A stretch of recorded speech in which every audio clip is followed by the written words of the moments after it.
Oke teman-teman, jadi di sini saya baru aja nge-update aplikasi Streamflow ke versi yang 2 gitu ya.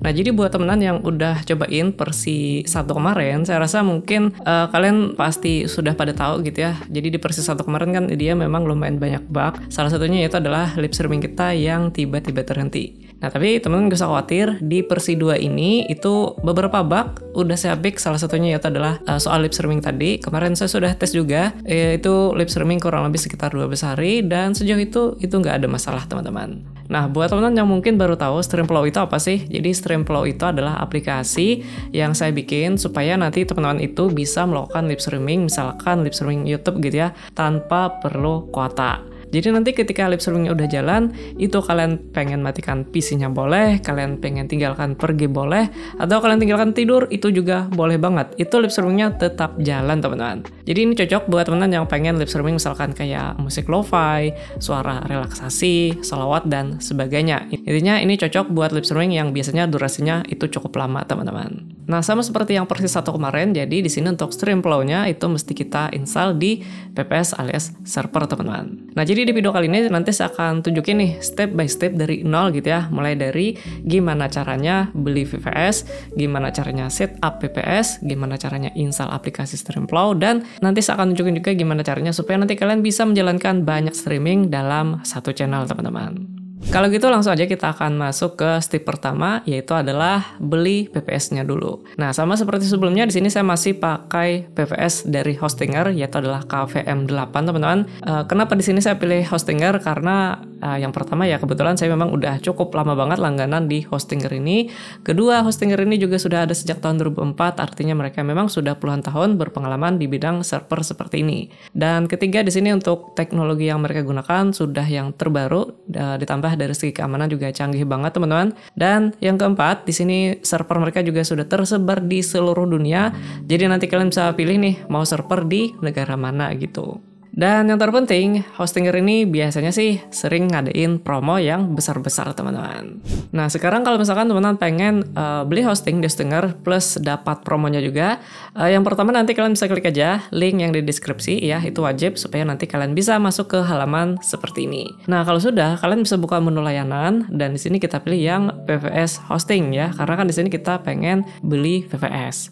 Nah, kalau sudah ini kalian geser aja ke bagian bawah. Di sini nanti ada 4 buah pilihan paketan VPS-nya nih. Nah, terserah nanti kalian mau pilih yang mana. Makin tinggi speknya, makin banyak juga nanti live streaming yang bisa kalian jalankan. Nah, kalau saya di sini pakainya KVM8 teman-teman, karena saya memang butuh banyak live streaming dan beberapa aplikasi juga saya install di server saya. Tapi buat teman-teman yang mungkin baru awal-awal pengen coba-coba, saran saya bisa mulai dari KVM2 dulu nih. Nah, kita tinggal klik pilih paket.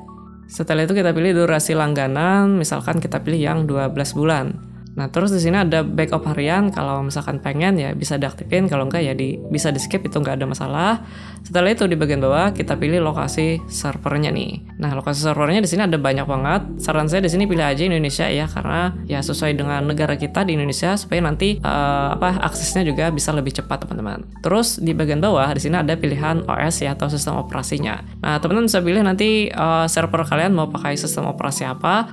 Untuk Streamflow saran saya nanti pilih aja yang Ubuntu. Nah, tapi di sini untuk pilihan OS dia ada 2 ya, ada OS aja dan OS plus Final. Nah, buat teman-teman yang baru belajar VPS, saran saya pilih yang sekaligus finalnya teman-teman. Final itu apa sih? Final itu bisa dibilang adalah sebuah tampilan yang dimana kita nanti bisa lebih gampang untuk memanajemen isi server kita. Misalkan kayak konfigurasi, ngatur file dan sebagainya, itu bisa kita lakukan melalui final teman-teman. Nah, pilihan panelnya kan di sini ada banyak banget ya. Saran saya pilih aja yang TinyCP karena ini adalah salah satu yang cukup ringan untuk server kita. Kalau sudah geser ke bagian atas, nah di sini ada pilihan untuk masukin kode coupon. Teman-teman bisa masukin yaitu Bank Tutorial 10, biar nanti kalian dapat diskon tambahan lagi sebesar 10% teman-teman. Nah, kalau misalkan sudah, tinggal kita klik lanjutkan. Nah, setelah itu kalian bikin akun dulu ya, tinggal masukin email dan juga password. Nah, sekarang kita masuk ke bagian pembayaran. Teman-teman bisa isi aja biodata singkat kalian seperti ini. Negara, pastikan pilih yang Indonesia. Kalau sudah, kita klik lanjut. Nah, setelah itu tinggal kalian pilih aja metode pembayaran. Di sini ada banyak banget teman-teman. Sebagai contoh, kita pilih yang QRIS dan kita klik buat tagihan pembayaran. Nah, setelah itu tinggal kalian lakukan aja pembayaran sesuai dengan invoice yang ada di sini. Nah, kalau misalkan kalian sudah bayar dan VPS kalian sudah aktif, itu nanti kalian akan dapat sebuah email dari Hostinger, tampilannya sih kurang lebih seperti ini. Nah, kalau sudah, maka sekarang kita akan masuk ke step 2, yaitu adalah setup server kita dulu, teman-teman. Nah, jadi nanti kalian bisa login dulu ke Hostinger ya, pakai akun kalian yang barusan kalian bikin. Kalau sudah, nanti kalian bisa masuk ke menu VPS. Di situ kalian akan lihat ada satu buah VPS kalian yang sudah aktif. Nah, sebagai contoh di sini VPS-nya sudah saya install, teman-teman, OS-nya. Cuma nanti kalau misalkan OS kalian belum terinstall, ini kalian mesti install dulu ya. Cara installnya itu gampang, kalian klik aja kelola, terus pilih OS dan final, kita pilih sistem operasi. Nah, di bagian bawah di sini kita pilih yang OS dan final ya. Terus kita pilih yang TinyCP. Kalau sudah, kita klik ganti OS. Ini kan karena kebetulan di tempat saya sudah terinstall OS-nya, teman-teman. Intinya sih kurang lebih seperti ini.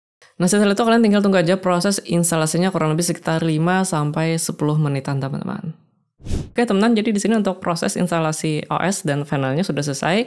Kalau gitu kita akan masuk ke step yang selanjutnya, yaitu adalah install aplikasi Streamflow-nya. Jadi nanti kalian bisa buka aja halaman GitHub dari Streamflow ini ya, untuk linknya bisa cek aja di deskripsi video ini. Dan di halaman GitHub ini itu sudah saya sertakan tutorial bagaimana cara install aplikasinya di VPS kita gitu. Jadi nanti masuk aja ke bagian instalasi di VPS. Nah, untuk proses instalasinya sendiri di sini itu lewat terminal ya, teman-teman. Jadi nanti kalau misalkan kalian pakai Hostinger, di sini sudah ada menu untuk akses terminalnya. Nah, bisa klik aja terminal browser, maka nanti itu akan tampil tampilan layar hitam kurang lebih seperti ini. Jadi nanti untuk perintah yang ada di sini, itu kalian tinggal masukin aja di bagian sini. Nah, alternatif yang kedua itu ya, kalau misalkan teman-teman pakai Windows, itu bisa gunakan aplikasi terminal. Nah, ini juga sama aja, teman-teman. Bisa buka terminal, tapi sebelum itu pastikan ini kalian connect-kan dulu ke servernya. Untuk cara connect-kan ke servernya, itu bisa cek di bagian ringkasan ya, yang ada di menu Hostinger. Di sini ada pilihan untuk root access. Nah, teman-teman copy aja yang di sini, lalu pastekan di terminalnya tadi. Nah, untuk cara paste di terminal ya, kalian bisa klik kanan, lalu di enter aja. Dan setelah itu masukin password dari server kalian. Nah, kalau misalkan teman-teman mungkin lupa password server kalian, itu bisa kita reset dulu. Nah, caranya nanti kalian bisa ubah di bagian root password. Nah, kalau sudah, sekarang kita tinggal login ulang di aplikasi terminalnya. Oke, kita sudah berhasil login, teman-teman. Jadi di sini kalau misalkan kalian perhatikan ya, jadi tampilannya ini sama ya antara menggunakan terminal bawaan Hostinger ataupun terminal yang kita buka lewat aplikasi terminal tadi. Kalau saya sendiri ini sebenarnya lebih suka lewat aplikasi terminal karena ya lebih enak aja gitu, teman-teman. Nah, sekarang untuk cara installnya kita bisa mulai dari yang step pertama dulu, yaitu adalah lakukan update system. Caranya teman-teman tinggal salin aja perintahnya di sini, lalu klik kanan di sini dan di enter aja. Kalau ada template seperti ini, tinggal di enter aja. Kalau misalkan update sistem udah selesai, selanjutnya kita masuk ke install Node.js. Nah, tinggal disalin aja, klik kanan dan di enter. Dan setelah itu kita coba verifikasi dulu ya. Ini tinggal disalin, klik kanan dan di enter. Nah, kalau misalkan sudah tampil ya, ada dua versi seperti ini, artinya proses instalasi Node.js itu sudah berhasil. Kalau sudah, kita akan masuk ke install ffmpeg. Nah, tinggal di copy, klik kanan, dan di enter. Nah, kalau sudah, kita verifikasi dulu. Nah, kalau misalkan tampil seperti ini, artinya di sini ffmpeg juga berhasil kita install, teman-teman. Dan terakhir, kita perlu install yaitu Git ya, supaya kita bisa nge-cloning project dari GitHub. Kalau gitu, kita masuk ke step yang kedua, yaitu adalah setup project Streamflow-nya. Pertama, kita cloning dulu project dari GitHub. Perintahnya di sini, tinggal di copy, di enter. Nah, sudah selesai. Selanjutnya kita masuk ke folder Streamflow-nya. Kalau sudah masuk, jalankan perintah npm install. Kalau sudah, kita jalankan perintah berikutnya lagi. Nah, kalau sudah, nanti pastikan PM2-nya juga teman-teman install gitu. Nah, jadi kalau misalkan VM2-nya sudah teman install, selanjutnya untuk cara jalankan aplikasi Streamflow-nya, itu kalian bisa ikutin step yang nomor 5. Jadi untuk perintah jalankan aplikasi, kalian bisa copy aja yang di sini. Kalau sudah, tinggal klik kanan dan di enter aja. Status Streamflow itu sudah online. Kalau misalkan sudah online, maka di sini kita sudah bisa akses aplikasinya. Untuk cara akses aplikasinya, kalian nanti bisa masukin IP server kalian, _2, lalu disambungkan dengan port. Portnya tadi itu sesuai dengan yang kalian setting di file.env-nya, teman-teman. Oke, sebagai contoh di sini untuk IP server saya ini ya, ini tinggal kita copy. Nah, lalu di sini tambahkan 7575 seperti ini. Nah, tinggal di enter, maka sekarang kita sudah masuk ke halaman aplikasi Streamflow-nya. Ketika kalian baru pertama kali install, itu akan masuk ke bikin akun dulu ya, supaya nanti kalian bisa login di aplikasi Streamflow-nya, teman-teman. Jadi ya caranya di sini bisa kalian upload dulu gambar, misalkan seperti ini, masukin username kalian, password, dan sebagainya. Nah, kalau sudah, maka sekarang di sini kita sudah berhasil masuk ke aplikasi Streamflow-nya, teman-teman. Nah, seperti yang teman-teman lihat di sini untuk tampilan aplikasinya sudah saya rombak total ya. Jadi ini memang jauh banget berbeda dibandingkan versi 1 yang sebelumnya. Jadi di versi 2 ini saya bikin se-user friendly mungkin gitu ya buat kalian supaya nanti lebih gampang untuk melakukan live streaming. Plus juga sudah saya tambahkan beberapa informasi soal server kalian di bagian sini. Nah, plus di sini juga sudah ada keterangan internet speed-nya nih. Nah, ini kemarin ditambahkan sama teman di GitHub yaitu si Apkar XYZ nih kemarin yang nambahkan fiturnya. Jadi nanti kalau misalkan teman-teman mungkin pengen berkontribusi juga nih, pengen nambahkan fitur apa gitu ya, atau pengen nge-fix bug di aplikasi Streamflow, boleh banget nanti tinggal di pull request aja teman-teman. Nah, sekarang gimana cara menjalankan live streaming di aplikasi Streamflow? Caranya gampang banget. Pertama, pastikan kalian sudah upload dulu video kalian di aplikasinya ya. Jadi nanti masuk aja ke menu galeri. Nah, di bagian sini kalian bisa upload aja videonya. Untuk cara upload video di sini ada 2 cara, bisa upload langsung gitu ya. Nah, tinggal cari aja videonya. Bisa juga import lewat Google Drive. Nah, sebagai contoh kita upload langsung aja ya, tinggal pilih select file, dicari aja videonya. Contoh, saya masukin video yang ini misalkan. Tinggal kita upload. Oke, sebagai contoh di sini saya upload ada 4 video ya teman-teman. Nah, ya, jadi nanti ini bakalan kita pakai untuk melakukan live streaming di YouTube gitu. Nah, sekarang cara menjalankan streamingnya bisa balik lagi ke menu stream, terus kita pilih yang new stream. Nah, di bagian sini teman-teman pilih dulu video yang pengen di streaming. Contoh kita pilih yang ini, bisa masukin aja judulnya, misalkan lo-fi kodok kayak gini. RTMP tinggal dipilih mau streaming kemana, misalkan kita ke YouTube, terus masukin stream key-nya. Nah, untuk stream key ini teman-teman bisa dapatin di sini ya, jadi nanti bisa masuk ke ini, create, pilih Go Live. Setelah itu di bagian bawah, di sini ada stream key ya, teman-teman tinggal copy aja dan dipastekan di bagian sini. Nah, di bagian bawah, di sini ada settingan apakah pengen looping atau tidak. Lalu kalau misalkan teman-teman pengen schedule gitu,